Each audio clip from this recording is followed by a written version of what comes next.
Praise the lord. ఈరోజు దేవుని వాగ్దానం కీర్తనల గ్రంథం 74వ అధ్యాయం 12వ వచనం. పురాతన కాలం మొదలుకొని దేవుడు నా రాజయ్యున్నాడు, దేశములో మహారక్షణ కలుగజేవాడు ఆయనే. క్రీస్తునందు ప్రియమైన వారలారా, 2020 అంతా కూడా భయంకరమైన విపత్తులు, వ్యాధులు మనము చూసి ఉన్నాము. ఎటు చూసినా మరణ భయం, ఆర్థికంగా ఎలా బ్రతకాలి అన్న భయం, తమను తాము ఎలా రక్షించుకోవాలో తెలియక మాస్కులు, శానిటైజర్లను ఆశ్రయించారు.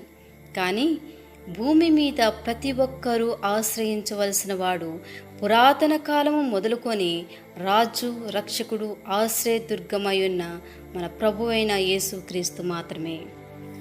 దేశములో మహారక్షణ కలుగజేయవాడు ఆయనే.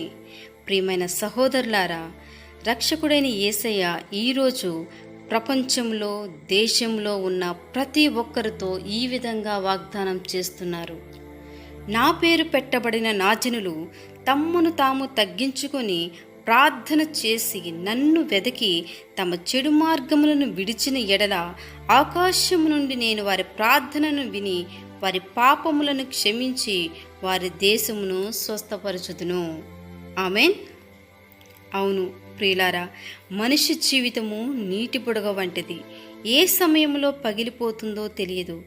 కావున అందమును బట్టి, బలమును బట్టి, ఐశ్వర్యమును బట్టి అతిశయింపక మనల్ని మనం తగ్గించుకొని చెడు మార్గములను విడిచి యేసయ్య తట్టు తిరిగిన ఎడల ఆయన ఈ భయంకరమైన వ్యాధి, విపత్తులు అనబడే ప్రతి ఒక్క పరిస్థితి నుంచి విడిపించి తప్పించడానికి, స్వస్థపరచడానికి ఆయన సిద్ధముగా ఉన్నారు.